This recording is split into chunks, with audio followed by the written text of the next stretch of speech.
Welcome, travelers, to another episode of the Time Travel Trio podcast. I'm Jen. I'm Matt. I'm Hyde. And we're The Time Travel Trio. Guys, we're doing an exciting movie today, but before we mention it, I have to say we brought in a special guest. Very special guest. For this big movie. I think if you're from our generation, we know you from Lizzie McGuire. You're Ethan Kraft. We have Clayton Snyder. Lizzie. What's up, guys? What's up? Welcome to the podcast. Thank you for having me. It's a joy. Is it? 10 seconds in, we're already... I'm thrilled. Yeah. We've already peaked. We should stop the episode now before he goes. And we're just gonna ride a peak the whole way. Just a 2-minute podcast. And just not with audio. No. So Matthew, but we call him Hyde on the show. Hyde and I went to Pepperdine with you, and Hyde actually worked with you on one of his projects. Yeah, Clayton was in a feature film of mine called My Friend Violet, which will sometime be in distribution online, probably Amazon Prime in the next few months, actually. Yeah. So, Nice. But working with Clayton was a joy, and I've known you now for about 5 years now, I guess. So Yeah. We can use carbon dating and say that we graduated at this time. Right. Let's say. So I guess it's not. But yeah, no one needs to know that. No. one needs to know full ages. Yeah. You know. I'm 29. Oh, Nice. Came out there and said it. Wow. I'm in the lead. Just turned 30 last year. Ooh! Yeah. Crossing the threshold. Yeah. But you're here to talk about, you have a new project that you're doing? Yeah, I got a bag of things going on. Please Nice. share. One of the most recent was a successful Kickstarter. Yes. And thank you Nice. to all who contributed. So that's currently working title is A Beautiful Risk. It's a romantic comedy. A friend of mine got myself and some other talents together and basically recognized that there wasn't any good classic rom-coms that had come out in like the recent future. You have your Sleepless in Seattle, When Harry Met Sally, and it's just kind of been quiet for a while. There hasn't been anyone that I think some like Crazy Stupid Love. I thought was a wonderful rom-com, but still might not be considered a classic, if you will. Yeah. So let's try to make something as close to that as possible. So we have some very talented writers on it, and myself and Rory Huang and Brian Porter starring in it. And we wanted to do some things differently, like have kind of a more male-centric POV, like point of view, but it's still very much romantic comedy for the ladies. Have it be, there's no great one that's set in San Francisco, so that's an exciting city to set it in. Nice. And our executive producer, Richard Allen, is a good friend of mine, is really conscientious about diversity in storytelling and wanting to cast an Asian male romantic lead that you don't see too often. Like Crazy Ex-Girlfriend was one of the first that's done that. To have like an Asian lead that's not a kung fu master or a strict brainiac. He's just like a hot dude. You know, like to be attractive. You know? A normal person that happens to be Asian. Yeah. Go figure. And it's incredible how film informs what is normal in our culture, Right? And taking steps like it's not going to be like, hey, guess what? He's Asian. Like in the film, it's normalcy because it is normalcy, but it's treated in film as not typically. Things like that, and wanting to tell a story that not just talks about love and romance for people on their own like individual level, but brings people back to their like cultural identity with their family. So at first, these guys set off to try to make play matchmaker individually, and they find themselves back communicating with their families on how their parents found their significant other, and like where they stand with their families in this decision of picking a future mate, if you will. So it's very, very cool stuff. That's something you see a lot. Very nice. Yeah. And that's really cool. Glad it got funded. Yeah, so the funding, real quick.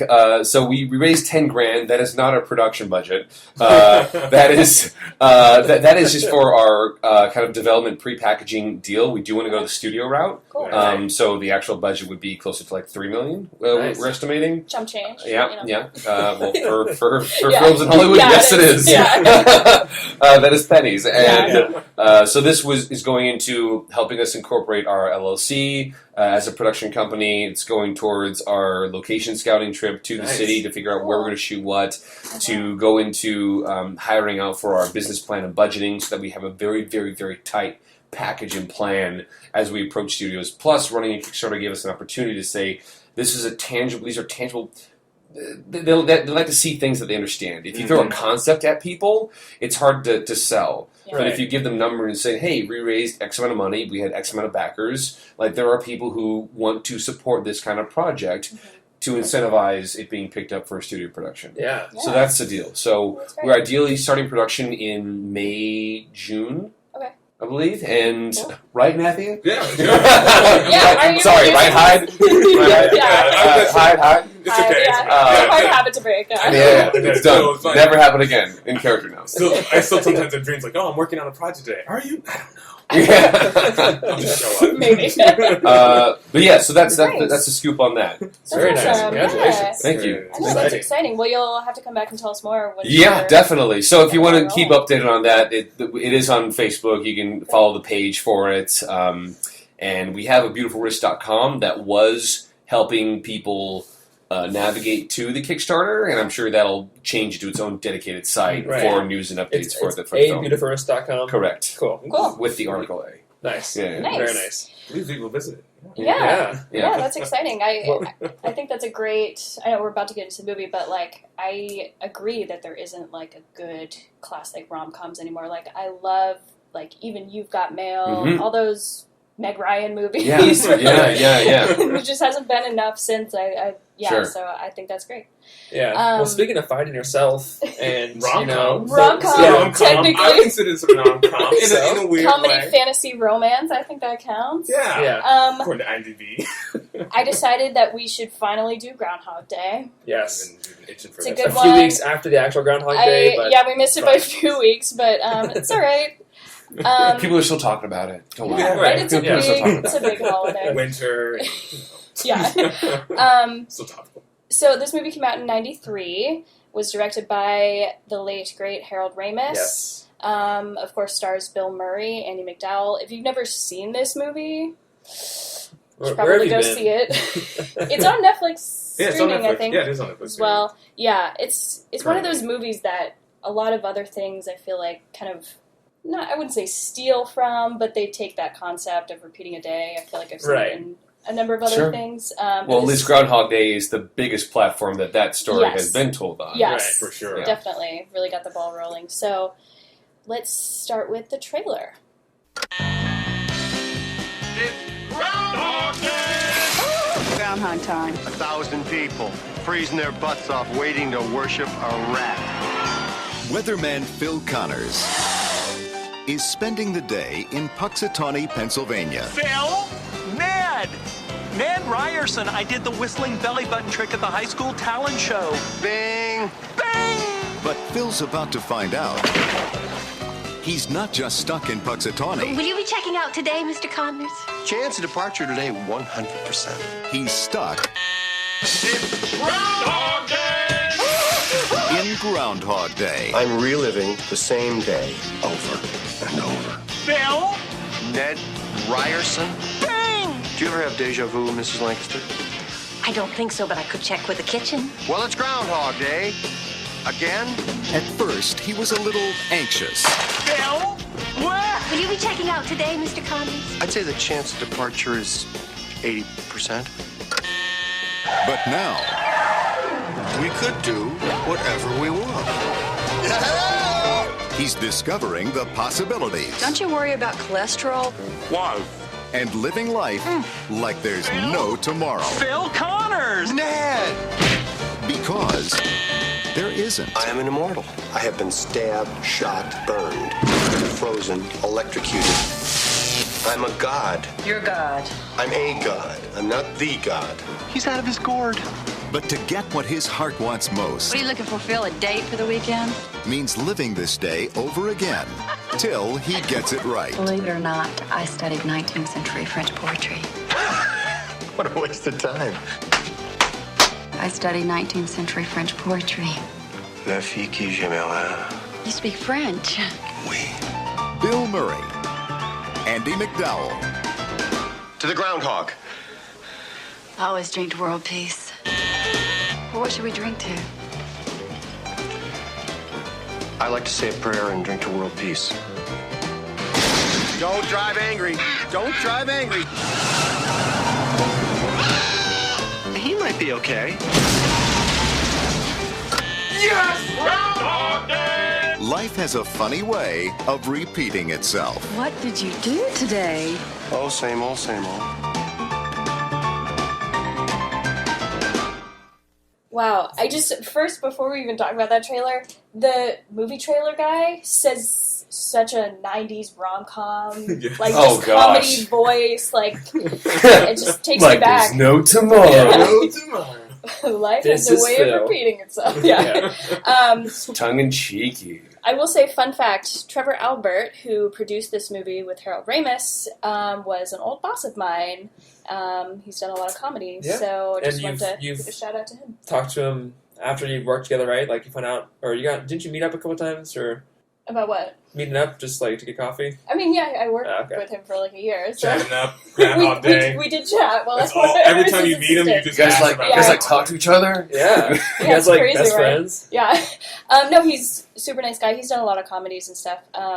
So I just wanted to give a shout out to him. But that trailer, it's such a good. It's a good 90s movie it's trailer. A very 90s trailer. It covers everything you need to know. Some comedy, but not all the comedic moments, but enough.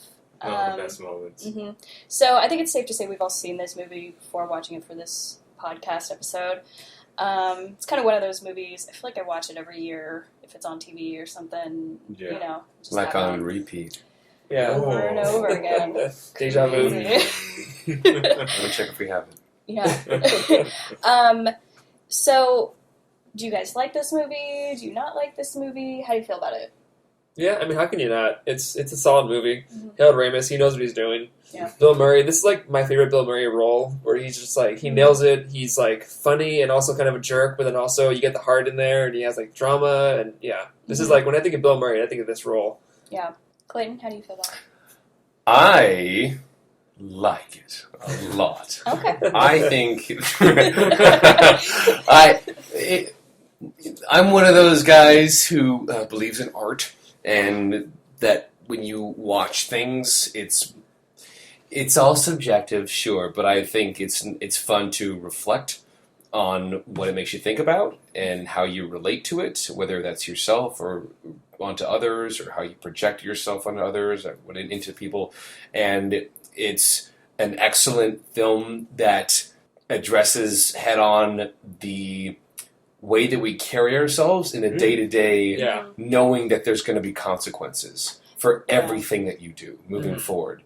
And there are so many really tiny security devices that we have in place that's conscious and subconscious to protect ourselves and kind of like hold back. Like holding back all the time, so much, much. Yeah. For this, for like where like a friendship might go, or like for like a work or things like that.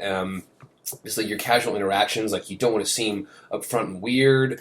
I always thought it's so interesting how, for me, if you're in an elevator or something like that, or like a similar situation where everyone will just sit there in silence because no one wants to be weird. Yeah. But then if someone says hi to you, you're like, oh, hello. Like it's not weird for someone to say hi to you, but no one wants to ever initiate that. Right. So like I've often like taken it upon myself to be like the first one to say hello. Right. And so far, 100% of the time, people are like okay to start a conversation, and if and you can gauge it too. Like if I say, "Hey, how's it going?" They say so.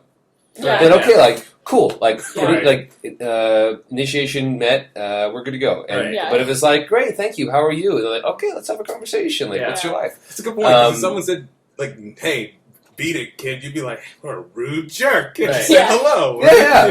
They're obviously on their third day after living the day. So exactly. So, so this movie, as he comes to realize what's happening, is like, I have I can totally live with full abandon. Yeah. And if there's a guy I want to punch in the face, I'm going to punch him in the face. Yeah. If there's a woman that I want to like swoon, then I'm gonna talk to her. I'm gonna go and I'm gonna initiate contact. And it's like a fantasy almost that it's like completely to not have to have filter and just tell people what you think. Yeah.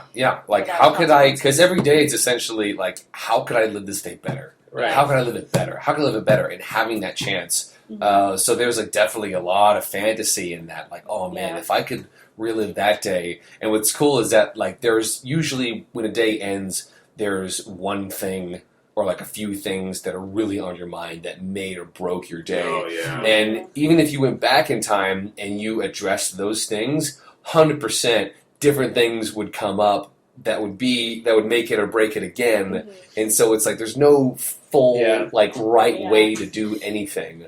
And like that's another cool takeaway from this film. But I think the biggest part is, especially because as he's having like a romantic relationship in a weird way with this, in a stalker way, because he's literally like having like it's a fantastic stalker opportunity where he can like figure out the perfect thing to say when they cheers. Exactly. Or I gotta pray to say world peace. Oh my god, just gets a redo. Exactly. Everything about the person, you know. Yeah, but that's basically it. I think it's fantastic because it helps you put in perspective how you live your daily life and ask that question, like, where is the threshold of, like, well, if I live every day like it's my last, like, that's cool up to a certain point, I think. Before, like, there are consequences and there are repercussions for that we do have to live with in reality. Yeah. It's just a cool conversation to have. It definitely shows, like, all the different types of morality, like, kind of, like, be selfishly, the bad part of that. Like, learn just to be with one person, the bad side of that. Like, no, just, like, learn to be comfortable with yourself, like people, and then people will just like you, and you'll just be a better person. Like, he becomes less selfish, obviously, as the movie goes on. And, like, and then when he does that, that's when she, like, really sees him for the person that he, like, grew to be, you know? It was, like, when he stopped trying to find her just her, like, he actually wanted to save everyone's life and help people out. That's when she was like, oh, this guy's great. Yeah. True. That's a good point. Yeah. I was going to say, how do you feel about it? I like the film. I've seen it probably a couple times throughout my life, and I've always enjoyed it. I don't know. It's just one of those films, just like, it is, like you said, Clayton, it's a nice fantasy. I used to, as a kid, imagine how nice it would be if I could, like, control it, not be stuck in a loop. If I could control it, like, I can get so much done. Like, he learns to ice sculpt, which is, like, such a... It's like such a particular thing. Like, I'm like, once I wanted to learn, I don't know, curling. It's like, I can just become a master of curling. Just every day, it's pretty learn cool. curling, take the same test every day, get A's. This is like when I'm struggling with school, obviously. I'm thinking this. Like, hey. You gotta be struggling with school if you're trying to think about how to get good at curling. Just like, oh, man. I'd rather be curling. I'd rather be doing anything Thoughts else. you only have when you're in school. Cool. So let's just get into the time travel. He's talking about the Olympic sport, not the bicycle. Not the bicycle. For those who aren't seeing the gestures. Sorry, the wide arm gesture. Working out, actually, and that would make no sense because you would wake up with the same body you started the day before you worked out. Yeah, the body does not change. Yeah, so that's I do want to get into that too, but it's kind of the time travel in this movie is definitely different than other things because because it's a rom-com. It doesn't have really any structure or much thought. Like, it just kind of it's like a less sci-fi version of the rules in Edge of Tomorrow, obviously, because that's heavy sci-fi rules with like the aliens. But this is more like the same concept where like he starts the day over again. At a certain point, he's untouched. Like, he can die. He'd still be fine. He keeps his memories, which is why he can carry all this information forward. But like nothing can physically be changed to like when he wakes up. He could essentially cut his arm off and then wake up and his arm would be back, which was really creepy. I like how you jumped to that. I was just thinking like cut his arm off. I was trying to think of like a way to explain it rather than like he dies and then he's back, but like something more visual that you could kind of it's a hard reset of the day. Yeah, it is. And he's the only one who remembers. Right. So Though, originally, and I know, Foreman, you were talking about this. Originally, in the script, it was going to be a curse. Like, he got cursed by... Did Andy McDowell curse him? No, I think it was like an ex that he jilted or something like that. Like, I think in the script, in early draft, it had, like, his ex or whatever was looking at a book called, like, Curses for Dummies. And, like, it was like a joke. And then she curses him. But I'm glad they took it out because now it's more, like, on him. It's less about, like, being done to him. It's like, he has to figure it out. He has to, it does revolve around him. So it's his... It's much more like a higher power, right? Like coming to the magical blizzard. Exactly. It makes it more fulfilling. It's not just him being punished. It's him like having to do this, and not just him being like, you're being cursed. And there's also, it's not like he can talk to someone to figure out why this is happening to him. Mm-hmm. It just is, and there aren't rules that he's like, okay, I know I need to get to that point. I mean, eventually, I think he kind of is like, I need to be a better person. But it's not like he goes in and says, oh, okay, this is happening because of this. I need to fix that particular thing. And he tries all these different things. He saves people. And, like, it isn't until he has a whole day of doing everything selflessly, that it finally continues for him. So consequences, this is interesting because there kind of aren't any. Yeah, in the time loop, there's no consequences. He wakes up, his mind is fine, his body is fine, but like he has the mental like torture of having to live the same day over again. That's true. But eventually he comes to terms with it. Like he gets over the suicidal phase, he gets over the the depressing phase, and now he's just living life. He's saving people, running his errands, helping people out. Because it's like when you keep trying to kill yourself and you can't actually die, why are you going to keep trying to kill yourself? You know. Good point. Don't try that though. Don't try. Please don't. This is a movie. Like gratification and the fulfilling. I think it like there might be certain impulses that you have, for example, like the punching the guy in the face or like murdering people that you don't like. That could like be satisfying up to a certain point, but I think eventually like the rage subsides, especially if he's keeping his memories. It's like I already killed you. Like I don't harbor that hate anymore, and the to do good is something that does carry over every single time. And that's where he ends at. He's like, I just want to do good. And that's the most fulfilling thing. And he keeps doing that, and he does it well. He does it perfectly one day, and there you go. He's free. So one clip that I wanted to show was when he tries to tell Rita that he's reliving his day over and over again. And this happens... like day kind 3. of more than this is a conversation they have in the beginning of the film where she doesn't really believe him. So let's play that. Okay, now tell me why you're too sick to work, and it better be good. Rita, I'm reliving the same day over and over. Groundhog Day. Today. Okay, I'm waiting for the punchline. No. Really. This is the 3rd time. It's like yesterday never happened. I am racking my brain, but I can't even begin to imagine why you'd make up something like this. I'm not making it up. I am asking you for help. Okay, what do you want me to do? I don't know. You're a producer. Come up with something. You want my advice? I think you should get your head examined if you expect me to believe a stupid story like that, Phil. So, obviously, this is pretty early on. He's still very selfish, and he just wants, I think, to have someone else have to deal with it with him. Right. I think a little bit. Because I don't think he's in love with Rita yet at this point. It's pretty early on. No. So. Though, can I say for all the producers out there, such a thing for talent to say, you're a producer, fix it. Okay. Yeah.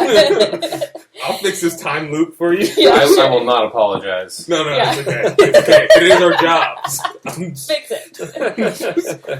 Oh, the talent. The talent. Which he refers to himself as the talent. Yeah. So, I want to ask a Groundhog Day question. How often does it actually happen that it's not 6 more weeks of winter?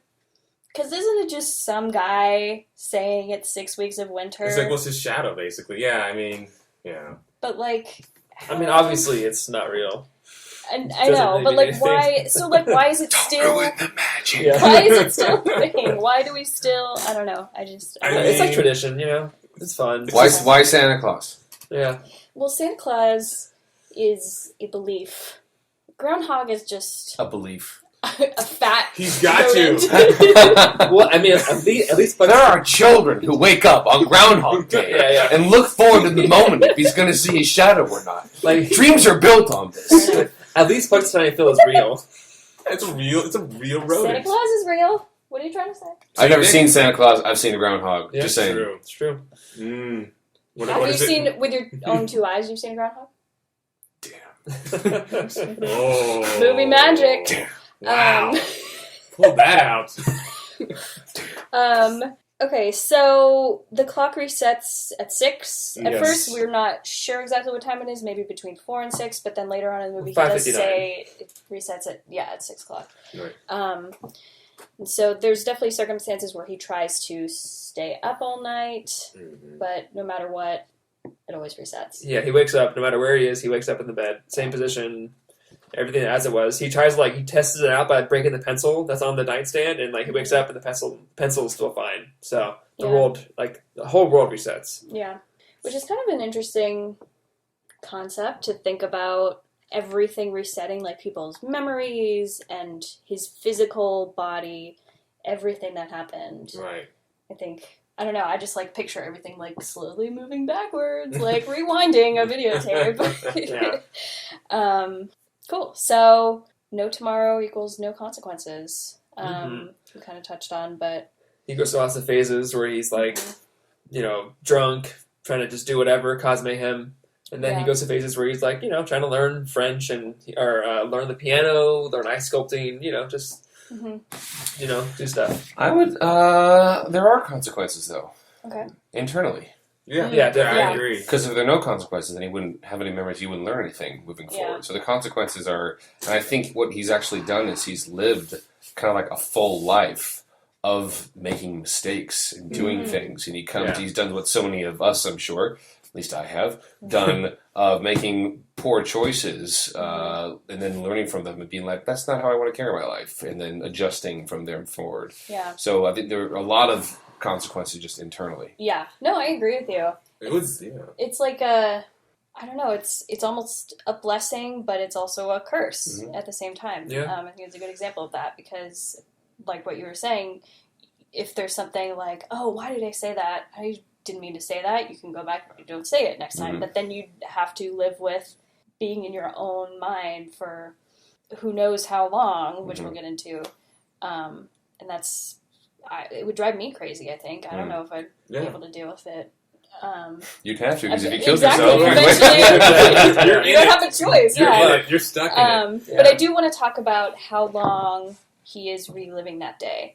So there's kind of some different answers that we found. People extrapolate based off of how long it takes to be a master of the piano and all that stuff. But they make some wide generalizations. He only did one day he did the piano for 10,000 hours or whatever. You know what I mean? But he could have read French, played the piano for an hour a day, and then did something else that day. He could have merged them all together. Yeah.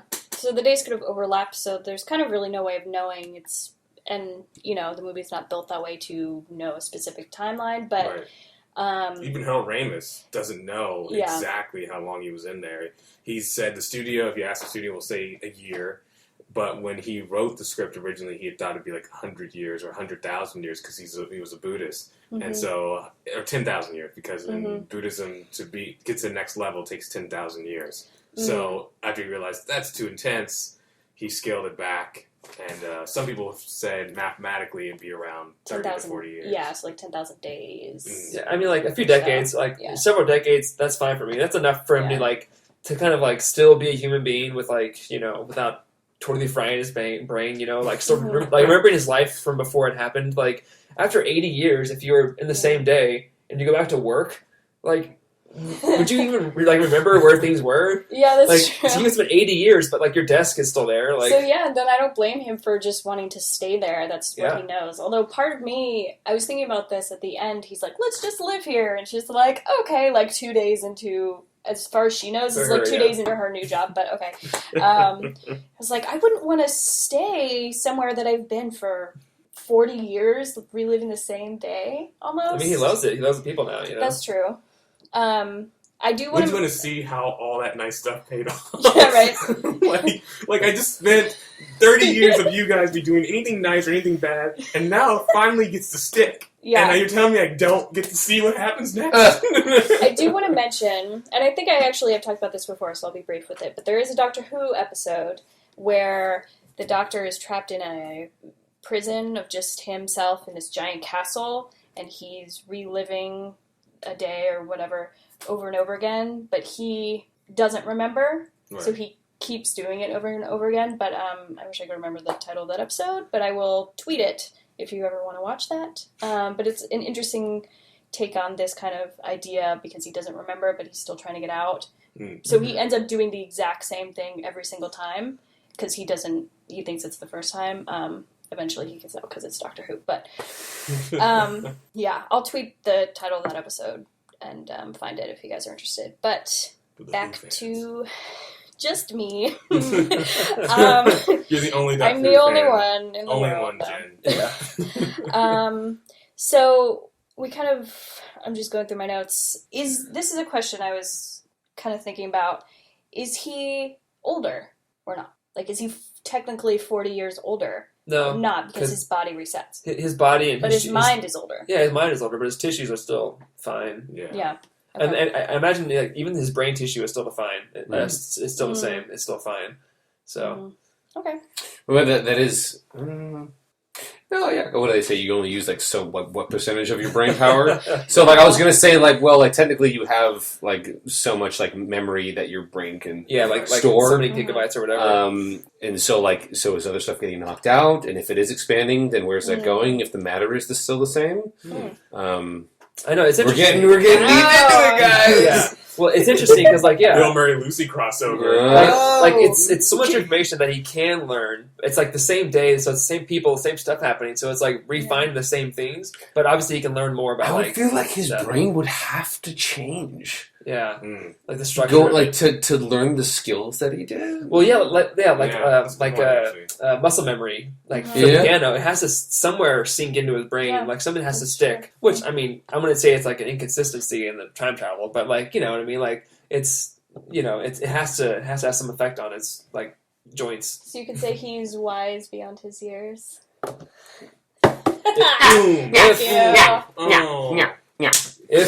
If you're a 90s voiceover trailer person, then yes. You could say he's wise beyond his years. Ooh, I'm seeing that movie. Yeah, right.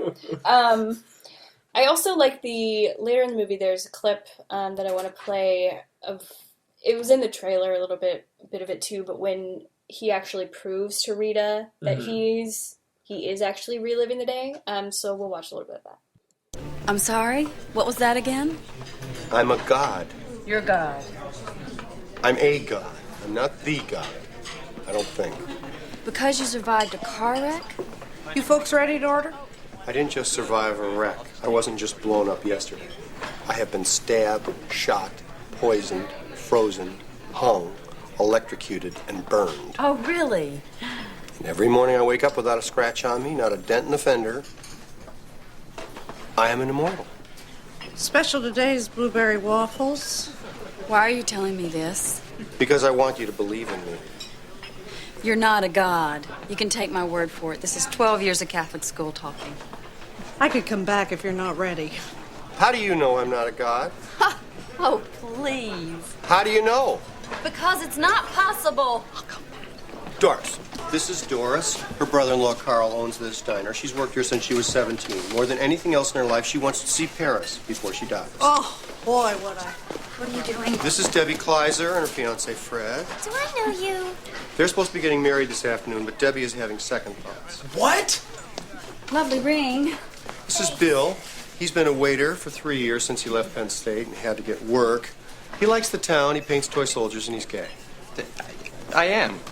It continues, but you kind of get the idea. I do want to say that the engaged couple that's about to get married, the guy is Michael Shannon, and it's his first movie role. Yeah. And now he's, at the time of this recording, he's nominated for an Oscar for Hell or High Water. And there you go, full circle. Yeah, this movie, obviously, it's 1983, so lots of people that are, still doing stuff 93. today. Yeah. 93. Yeah. You said 83. whatever. I meant 93. Groundhog, whatever. Yeah, Fine. Well, yeah. So, but I see so many Seinfeld episodes like all the time that I can like pick people out by the voices, and I recognized it's Bill Murray's brother, but he's Buster in the movie, and I'm like, he was in Seinfeld. And I couldn't remember who he was, and he's Bubba Boy's dad. Oh my god! And also Nancy in this movie, she was the girl that Jerry dated that once dated Newman. But Newman dumped her, and Jerry couldn't look at her anymore because she was like, "Why? How did Newman not want you?" So like, I love seeing stuff in the '90s. I'm like, look, they're in Seinfeld. They're in Seinfeld. Yeah, I feel like most actors were in a Seinfeld episode. But yeah, as you said, the guy who plays Buster, he's the guy who kind of gives the Groundhog presentation thing. Right. Is Bill Murray's older brother in real life? Fun fact. Cool. And did I know that? Yeah, right. All the clocks in the diner are actually stopped, I read, fun fact, to mirror his circumstance. Are they all stopped at 6 or just where they were, they're stopped? I don't know, I didn't see. Right. Good question, though. Yeah. Someone find out. Let me call Trevor and... Yeah. Do you remember 25 years ago? You want to grab coffee? Let's talk. Yeah. I have to ask a question about the clocks. Just hang up. Yeah. Just ask about your guys' next meeting. Is it kind of a... Maybe this is a stretch, but is it kind of a Back to the Future reference? All those clocks? It felt a little... I don't know. It's just clocks, but it's like... It did feel... There are a bunch of different kinds of clocks, so it reminded me a little bit of the beginning of Back to the Future. I feel like all time travel movies have to have a clock somewhere, or a watch, or stopwatch. It's just because, like, they have to poke the odds and be like, we're going to mess with time. Yeah. Here's a clock. Yeah. Could be a dead battery, or it could be something else. Yeah. And we're like, and we all laugh every time it happens, because no matter how many times, we always get excited about time travel. Like, yay! Well, we do. Well, we do. Right, yeah. I shouldn't speak for all America. Clayton's like, that does not happen. No, they just reminded me of one of my roommates. We were watching a Futurama, love this show, and there is a time travel episode. I don't know if you guys are familiar with it. Yeah, I've seen it. Yeah, okay. I think most of the episodes. Yeah. So, and he hated it because it didn't follow some logical paths of the consequences of like changing the past, therefore changing the future. Yeah. But then at the last second of the episode, it addressed it, and he was happy. Nice. You didn't go like rage against it. Yeah. It's like what happens if something happens now that causes like a dystopian future? So someone from the future comes back to prevent it from happening, but he's successful. Therefore, he doesn't exist. Therefore, it goes to the same thing happens, and over again. It's a cycle.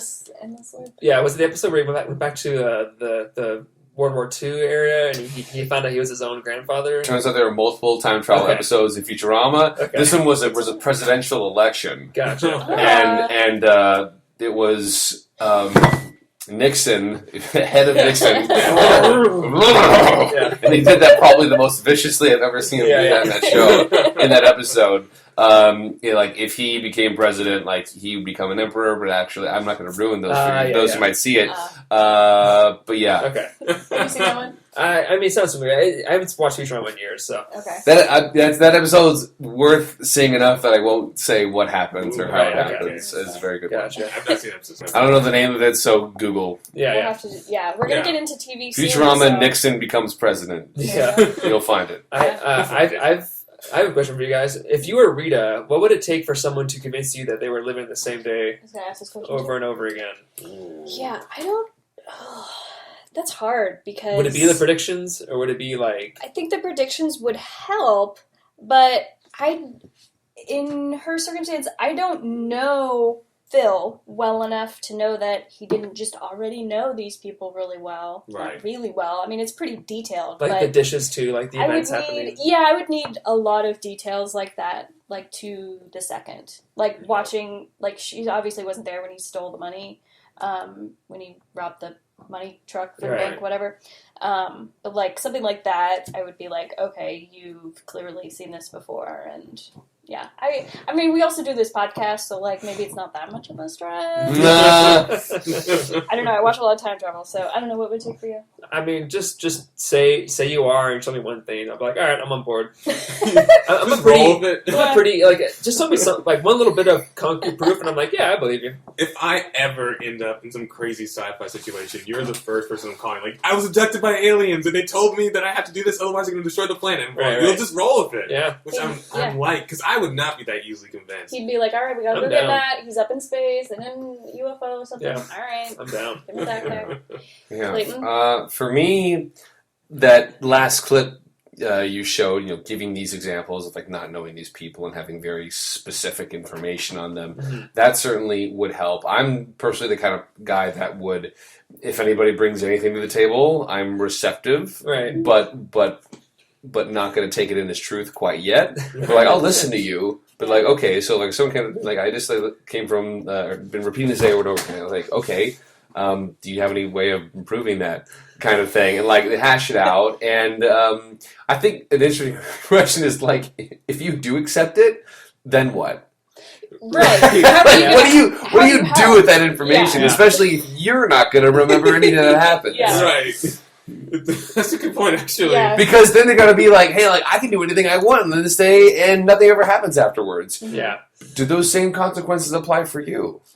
Ooh. I don't know. Let's rob a bank. Like, okay, but then he goes back to sleep. All of a sudden, I'm doing time the rest of my life. Yeah. But you could. I feel like maybe we've seen this in someone trying to prove time travel in another movie, but like, hey, next time, tell me this specific really random fact about me. Yeah, I'd probably do that too. And I will believe you faster. Yeah. Oh, yeah. Here. What is something that if... maybe that was a lost episode. Yeah. I know what you're saying. It's like, I've had a conversation with you, Jen. I was like, okay, let's say this isn't true, but what's something that I couldn't possibly know unless you told me right now? And I get the deepest, darkest thing, like that'd be... right. Like, let's get really deep. I'm actually asking you right now. Tell me. Spit us out.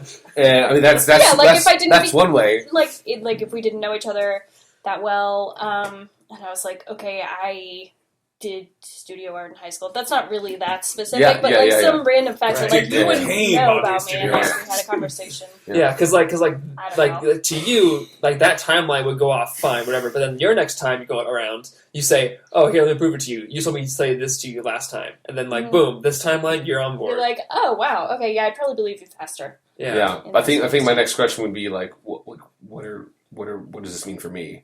Yeah. Now? Right. Yeah. Because if you've been living this every day and I'm not, then what does this mean for me? Do I have a separate timeline that keeps going? Yeah. Like you just keep making new timelines? Maybe it's maybe I'm thinking of like Edge of Tomorrow where he has to convince her. She says, go find when you wake up, and then she has to keep telling her. Yeah. That's like little tidbits. Yeah. That would work. Because he knows, because towards the end of that movie, he knows more details about her, and she's like, "Why would you know that about me?" Yeah, like he knows her middle name. She like never tells anyone the middle name, and he's like, "I know it because somewhere along the way you opened up to me, but this day you're really cold." So. Yeah. But no, that would work. Actually, that would work if I would tell someone like something that I've never told anyone else, but like something that also like if they are just like BSing me. They couldn't, like, destroy my life with that information. You know what I mean? Yeah. Like, I'd be like, oh, blah, blah, blah. This is not something I did. But my ATM pin. Yeah, like, here's my ATM pin. I can change my ATM card that day. Or, like, I'm not going to give my social security number. Just like, oh, yeah, blah, blah, blah. It's my, Unbreakable Kimmy Schmidt? It's my grandmother's birthday, January 2nd, 1934. Yeah. I think it had to be something that, like, you couldn't possibly trace back to any person. Right. Or if you could, they'd have to be very different streams of people. Yeah. Where, like, they wouldn't know that from each other. Just. Yeah, just like maybe myself or like that friend, but then also something from, like, something else. Very different time, Yeah, actually, yes. Oh, well. We've solved it. If that ever happens to us, now we have a game plan. We're prepared. We're so ready to be stuck in a 30-year time loop. Sure are. So obviously it's relevant, this time travel is relevant to the story. It is the story. He repeats the day over and over again, so that's always good. Yeah. Clothes and sets, very nothing. 90s. Yeah, 90s, nothing too crazy to talk about. Warm clothing, obviously. Yeah, it was very cold. So I felt cozy. A lot of jackets, a lot of I know, scarves. have some hot chocolate while you're watching it. by your fake fire. Yeah. So, would you guys want to experience this time travel as Bill Murray? I mean, like, okay, for Edge of Tomorrow, I said the same thing. Yes, 100%. And this even more so because it's less about defeating the alien army and more just living life. And, you know, obviously I would have to learn a lesson eventually, but yeah, I'd want to have all the time in the world to do whatever I want in the same day and master all these skills and stuff. I feel conflicted a little bit, actually, because while I agree with you, it's also like knowing the torture inside his own mind for decades until he can finally like be free and continue on. That's tough, but you would be able to. I was also thinking like, man, all the books you'd be able to read. Yeah. Like, you don't have to be anywhere, you don't have to work, you can talk to all these people, you can learn about so many different human beings in this town and gain these skills. So I'm like 75% there. It depends which day I was reliving, because he's true. reliving a day that allows him to kind of explore and do something different. I would not want to relive the day, like say like Friday, where it was like raining here in LA, crazy, and I had to go to like Canyon Canyon, and there were sinkholes. There were around, sinkholes and like I'm like, I don't want to relive like that day for 30 street. years. Yeah, like I didn't get to do anything. I was tired. I fell asleep like 10 p.m. on a Friday. Felt pathetic. It's like I want to relive the day. Like, hey, we went to Vegas for like 30 years. Like, all right, let me just get used to this. Like being in the Bahamas or somewhere, like you could just relax all the time, but like you could still, you know, do things if you wanted to do things. Yeah. I don't know. Clayton, how do you feel about it? Would you do it? Well, one thing for Bill Murray is that he doesn't know what the rules are and when it will end. So for you to be completely unknowing of when the cycle will end, that's pretty hard. That's a different circumstance. And two, it's really cool. I think I like the idea of gaining all of these skills and reading all these books, but I think the real benefit of any of that is to share it with people. And because you only have a day, you couldn't have anything lasting. Like, let's say you could make a master orchestra, you couldn't even hear it be played. If you think of all these stories, like you wouldn't necessarily have any friends that you could relate to and to share any of that information with. Like you couldn't get on like a talk show host. Like there's no real value to any of it. And like you can like feel good about yourself, but as far as anything else and having it be like friendships, like you could have some like wonderful conversations and then that's gone every single day. And you'll feel a bond with this person, but it's not reciprocated.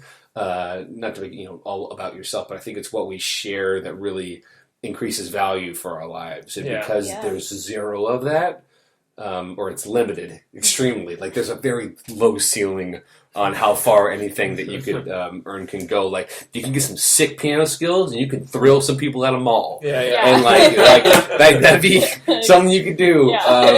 But in that respect, yes, I think that would be like nice to be able to do that. Just be like, hey kid, let me borrow that guitar, or let me borrow that skateboard. Wow! And every single day, just wow this kid, and just feels so cool. But I'd want to take things forward. I'd want to keep sharing and keep learning and take it forward. Or like control it at least. Like control it to like, okay, boom, done with this enough for the day. Like let's move forward a little bit. Maybe then relive the same day. Like, I want to loop this day until I become a master at this. Okay, cool. Moving forward, new loop. I have this skill. Right, exactly.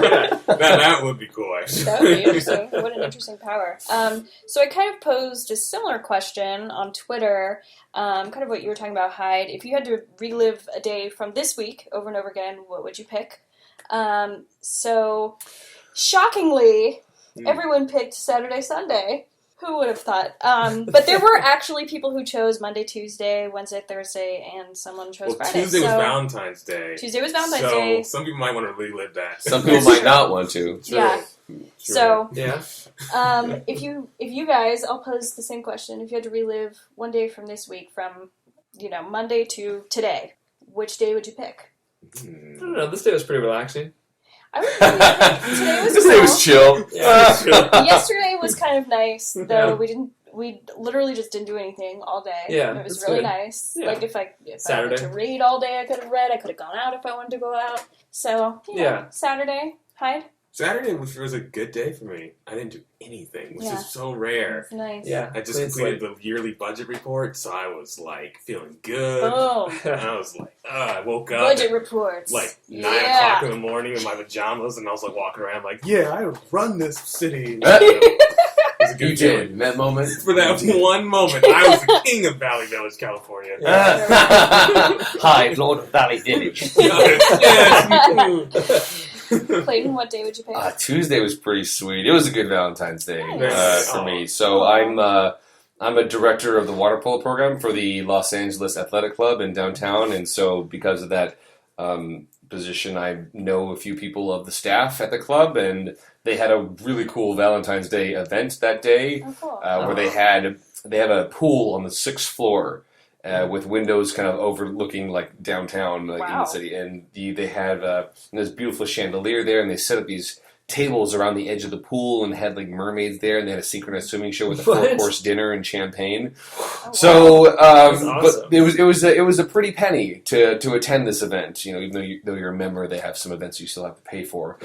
So one of my friends who works at the club was like, "Hey, you gonna come to this event?" And I was like, "I would really love to, but hey, that's not quite the price point I'm looking for this evening." He's like, "Well, we could actually use a couple models that we were looking for that we're going to photo shoot during the event. Would you and someone be down?" I'd be like, "Yes, I have a girlfriend and we'd be down." So date night cover. At first, it was like, but then we thought it was just going to be like show up, like they might like put us in some clothes, and then they'll take a couple pictures at the event, and that's it. And then they ask, okay, like, do you have this piece of clothing? Like, here are some, like, photos of, like, the kind of wardrobe we're looking at to have. Mm-hmm. And we're both kind of minimalist and more casual. Mm-hmm. And what we wear did not really fit the template that they were sending over. And we're like, oh, this is out of our league. What we're wanting to do. And so we're like, hey, man, really sorry, can't, like, don't really do this thing. Don't worry about it. We actually have, like, 2 clothing companies, like, sponsoring it. Like, Pocket Square Club in downtown and another one. And they gave us, like, awesome suits and shirts and dresses and blouses to either of us. Yeah. And dresses for you, obviously. Unfortunately. Yeah. Would have been form-fitting. And then we showed up, it started at like 11, so we left early, got there, like worked out at the club, and then was shooting from 11 until 7 p.m. and then had this wonderful dinner. And awesome. The only slip in the day really was a literal slip. Now they decided to have glassware at the pool. If any of you have been a lifeguard or have worked around a pool, you usually don't have glass allowed on deck. So they have a diving well pool, and then a kind of a shallow end, and then a tile platform connecting the two, kind of near the middle. And the photographer had us standing on that, taking shots behind us facing the event. I'm sure it was a great shot. Haven't seen him yet. and condensation's a thing, and the glass slipped out of my hand, fell, broke, shattered on the tile, and fell into the pool. And my heart started racing very fast. Apparently, I turned very white because I knew the consequences of that. Yeah. And so basically, and this was before anything even like started that night. So I'm like, did I just like ruin this event? Yeah. Like for the whole thing? And like, she's like, it's okay. Like, don't think about it. Don't think about it. I'm like, okay, whatever. Postpone it. Yeah. I just like didn't talk. I'm like, I thought about getting like, I need to drink more. No, you don't deserve more champagne. You had champagne and you dropped it. You asshole. No. And then all of a sudden, like, some sort of providence, like 2 or 3 more people also shattered their glass. Going in the pool. So I wasn't like the only one, and like immediately I felt way better, because it was going to happen anyway. And like went and got some more champagne and enjoyed the night. It's like there when you're like, look at this jerk, glass in the pool. Yeah. If you were Bill Murray though, reliving the day, you could have smashed so many glasses. Yes, and I could have kept them. And you could have saved the other. You would have been a hero. I would have been a hero as well. Right. Catch every one of them. Next time, yeah, that's another thing where I could have played villain or hero depending on my mood. Yeah. But yeah, it's a very cool day, and that's fun. We can do it again. Wow. That sounds like a pretty great day. Well, not that. Well, obviously that's weird. Sounds like I relived that I can guess I'm hijacking your day, Yeah. but hop in, man. As you, yeah. Want to be a model? Sure. Yeah. I'm not tall or anything, but let's do it. Hey, man, I was oversized for that shoot. They had a real problem fitting me. Really? Oh yeah. Typically, models aren't like this. I don't know this broad. What problem? They kept having to go like back to their store like over and over again to like get the next size up, get the next size up. Oh no! So that person would not want to relive their day. No, not as ideal. Do you guys have any other notes or things that we didn't touch on? I read that Tom Hanks was one of the. I think there were quite a few people, but he was too nice looking. To play. They needed someone who's a dick. Bill Murray's a great dick. Yeah, he is. Yeah, Tom Hanks I wouldn't hate to see him being mean to people like that. No, like punching his friend's head. Like, what are you doing, Hanks? Yeah. I love Stephen Tobolowsky in anything, but this movie is pretty funny. Phil Connors. Yeah. I dated your sister, like that when he goes through the whole thing of every time when he should have known him and he still doesn't know him. Like, I dated your sister for a while. You told me to stop dating her. Like that. I love that type of humor. I think it's really funny. I know. I mean, Harold Ramis is great. You know, he was a doctor in this, obviously. He's just, this is like his wheelhouse, where it's like, it's funny and also heartfelt and tells a good, like, morality story where, like, you really, there's heart to it, for sure. Yeah. Nothing else to add. Yeah, I'm good. Clayton, any comments you want to add? Movies are great. Yeah, exactly. Great. They are. So we're a little biased, but they are. Yeah. So we'll do our final reviews. We rate the movie first, and then we do the time travel separately. Like its use of, like how well it was in the movie, that kind of thing. So Scale from 0 to 10, and you can do halves. You can do like halves. 5.5 if you want to. Oh man! So we'll start with me, and we'll go around so you have some time to think about it.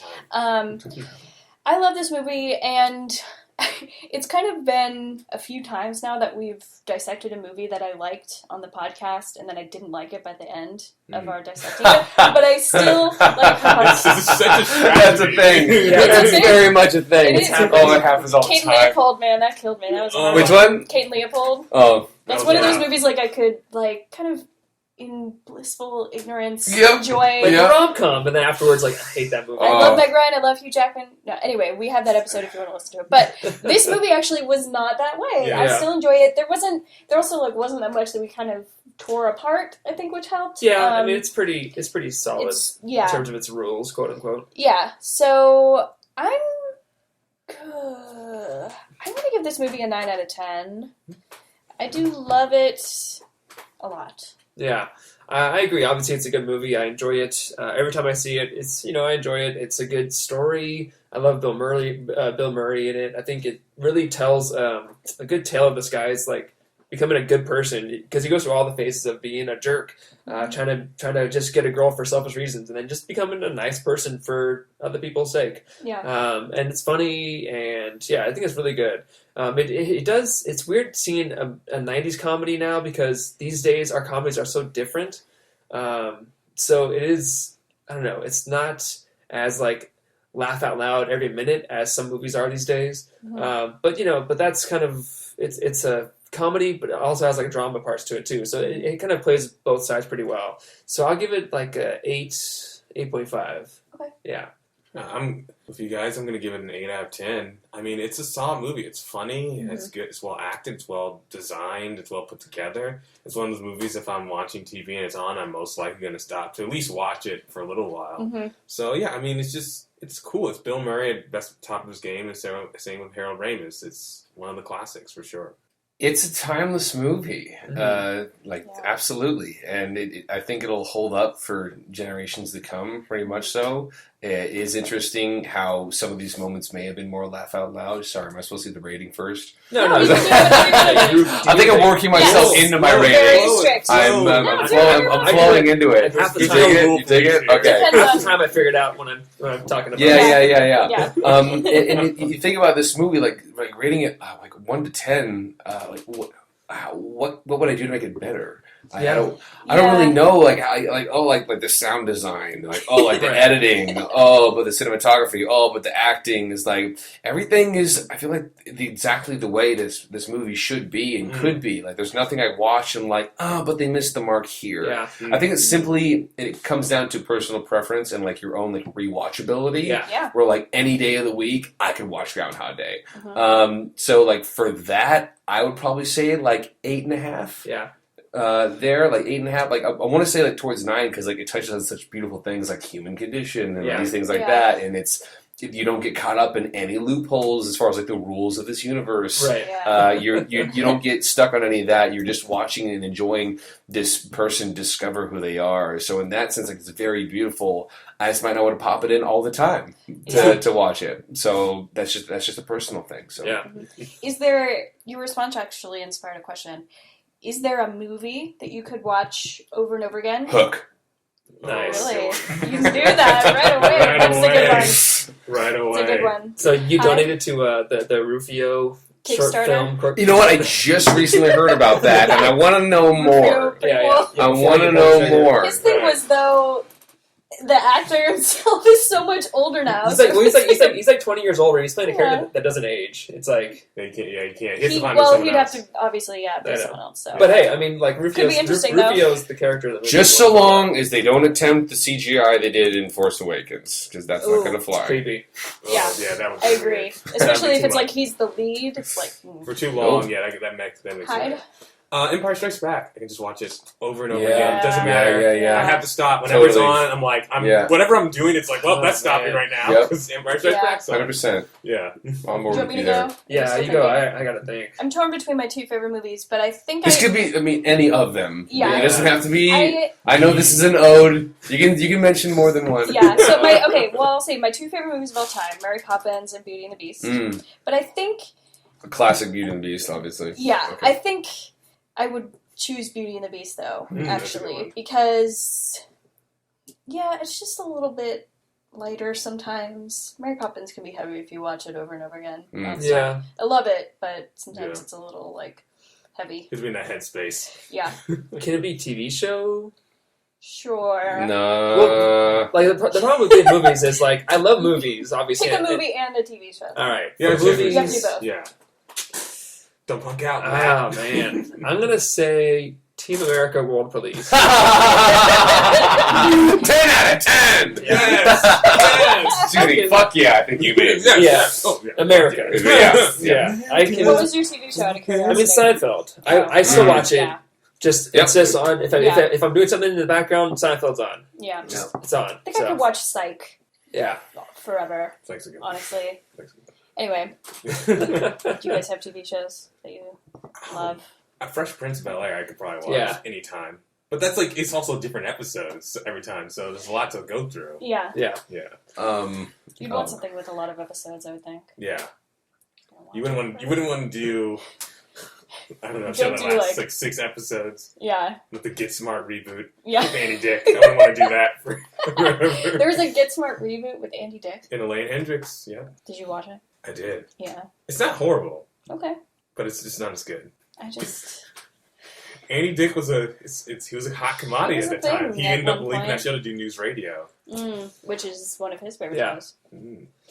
Clayton, are you stuck? I'd have to say it'd probably be something like Archer. Okay. Or Futurama.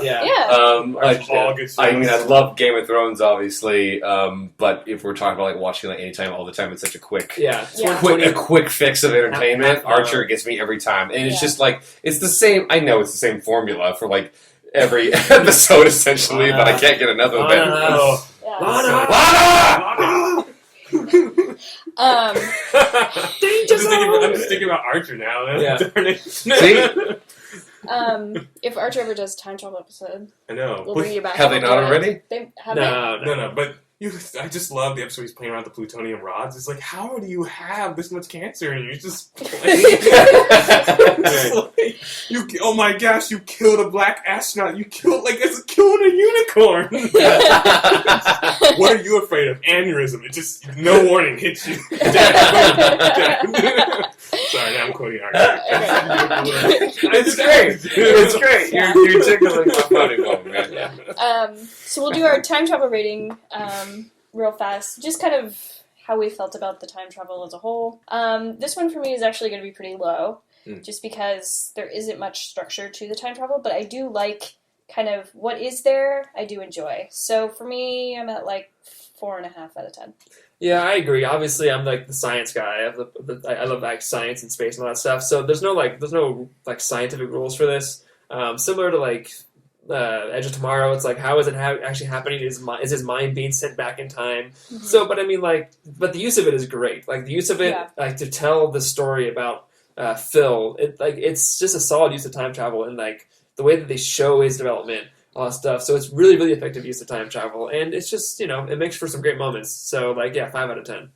Yeah, I'm a 5 out of 10 as well. It's solid. It's not breaking any rules. It doesn't break its own rules. Yeah. It's just for me really important. Yeah. Doesn't do anything dynamic with time travel, but it doesn't also mess up its own time travel. Yeah. So 5 out of 10. Yeah, I think it's a beautifully executed exercise of time travel. Yeah. And the fact that you don't leave the film being but this is bullshit. Right.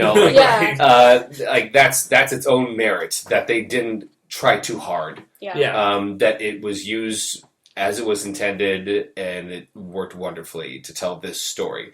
That being said, I think for time travel nerds, people who love it to really get into the facts and the rules, it didn't take any risks. Yeah. Really. Exactly. Yeah. But it didn't have to. It didn't want to. Right. It didn't try to. It's better for it. It's better for it. So I'm going to give it more of a 6, I think, for that. Nice. So the Rotten Tomatoes rating for this movie is 96%. That doesn't surprise me. Mm-hmm. Again, it came out after the that's website one thing came out. we like to mention, because we do like to give the Rotten Tomatoes rating as kind of a reference. Yeah. But for movies that came out before Rotten Tomatoes, it's not always as accurate as later movies. Yeah. Because people already have nostalgia to it. Yeah, exactly. Absolutely. So this is 96%. Average rating was 8 out of 10.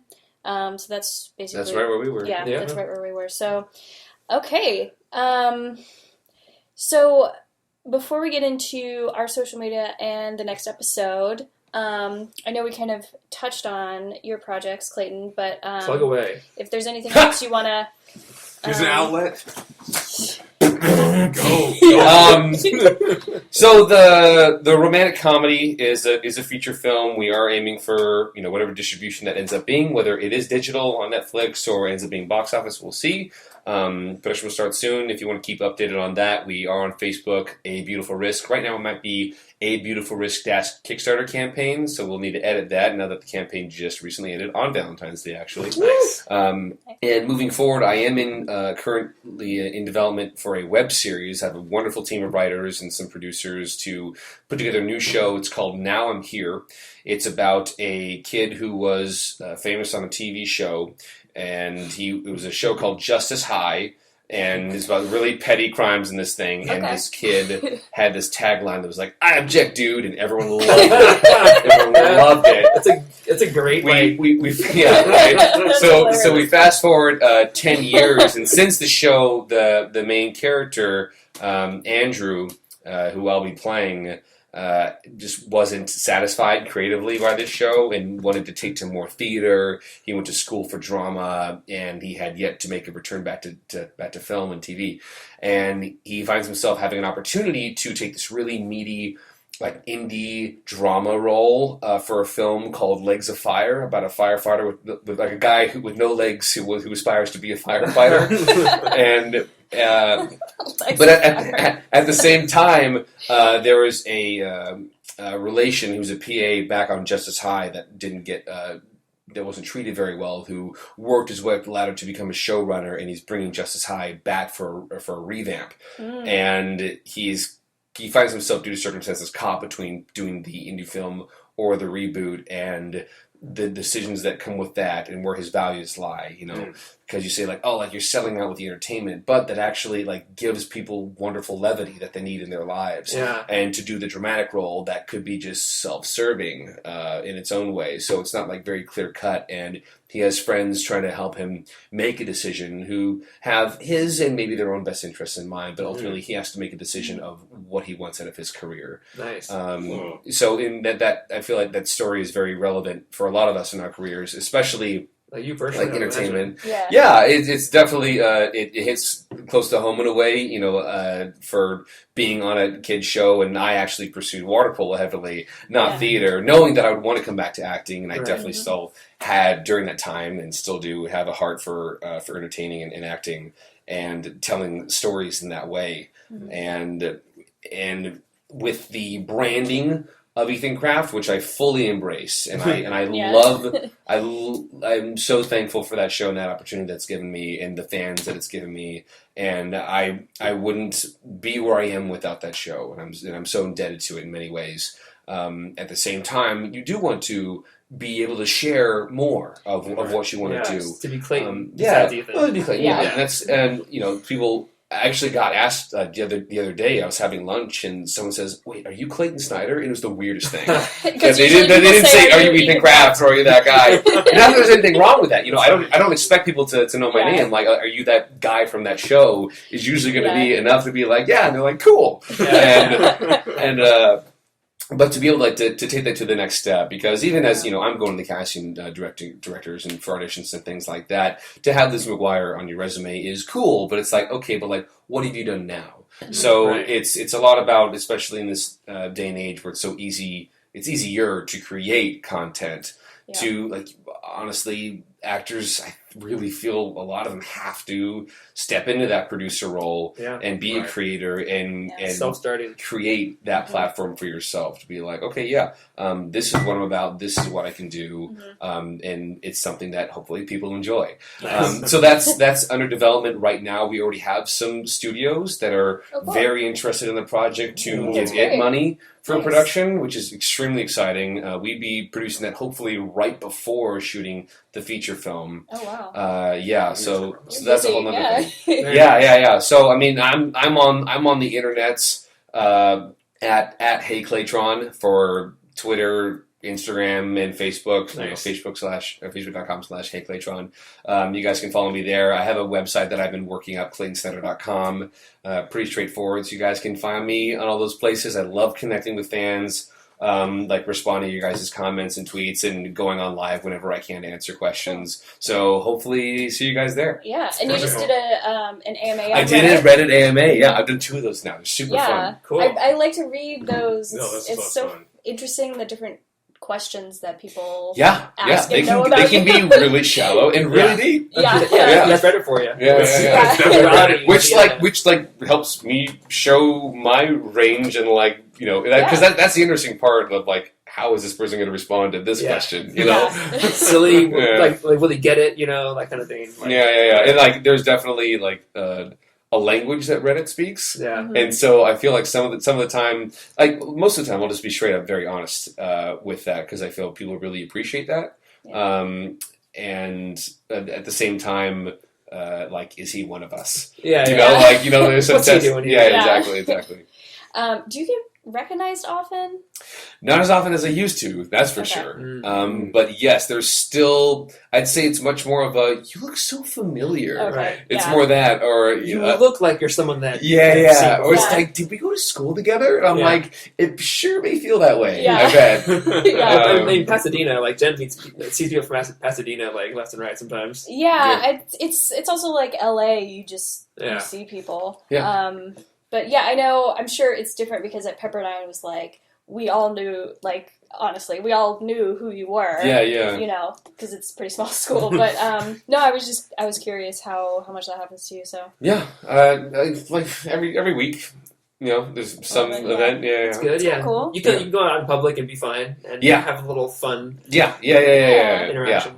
You don't have to wear a hoodie and sunglasses or anything. So look like a Unabomber just walking around. Yeah, don't do that.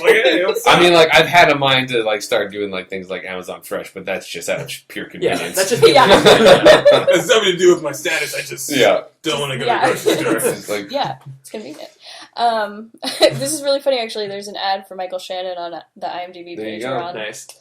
You come a long way, sir. Yeah, congratulations. Right? We also say that about David Oyelowo, who was in a movie we did called A Sound of Thunder. It's a terrible film. Really like sci-fi original movie, but not sci-fi original movie type of movie. It was in theater, but did not make its money back. Really just really bad. It was an older movie, so it was kind of funny. It had Ben see him Kingsley. there. He wasn't even the lead, but it was Isn't that fun though? Like he's such a high. It had David and Ben Kingsley That's the thing. Like in this thing, and it tanked, and they're doing fine. Yeah. Like they oh, it's so cool. So that's good. That's kind of fun.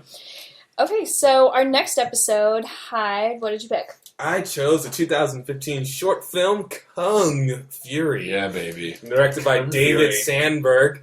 It was one of those just indie lightning in a bottle type movies where it was funded on Kickstarter and it delivered. I donated. Pretty sure I donated. Yeah, nice. I'm pretty sure I did as well. It's something small. It was like $10, but it was so worth it because it's now on Netflix. So if you haven't seen it, please check it out. It's only 30 minutes. It's such a quick. And after you watch it, you can see the music video they did with David Hasselhoff, True Survivor. Wow. Great pump-up song for a workout. Can't wait. It really is. You guys know have what I'm seen talking it? I don't. Oh, I need that song. I need to download it right. It's on thank YouTube. you. Just go down. Okay. I just Done. The audio. Yeah. Anyway. You've seen it. You've seen it. I have not seen it. Yeah, so Clayton and Hyde have. I haven't seen it, actually sitting down seen it, but when it came out, someone posted a link of it, the Vimeo link, and I was like, what's this? And I think I was at work, and I clicked play, and was like, this is weird and interesting, and like 80s neon and time travel, and I was like, I'll wait to watch this. I'm sure it'll come up at some point later on in my future. And here we are. Here we are. Cool. Okay, so the synopsis. In 1985, Kung Fury, the toughest martial artist cop in Miami, goes back in time to kill the worst criminal of all time, Kung Fuhrer Hitler. Kung Fuhrer. Kung Fuhrer. That's great. I can't wait to see this. How fun. So, social media. Clayton, you're at Clay... Hey Claytron. Hey Claytron. Hey, Okay. Claytron. And we are at Time Travel Trio on Twitter and Instagram, and we're the Time Travel Trio podcast on Facebook. We are on iTunes, SoundCloud, and Stitcher, all for free, of course. So rate, subscribe, follow us on all of those. And personal, I am at Jen Marlis on Twitter and Instagram. I am at Foreman in Space. And I'm at Robinson is Hyde. Cool, and thank you again, Clayton, for doing this with us. Thank you guys. Great. This is super fun. It's been an honor. Come back anytime. Pleasure. Yeah. And with that, we are out of Time.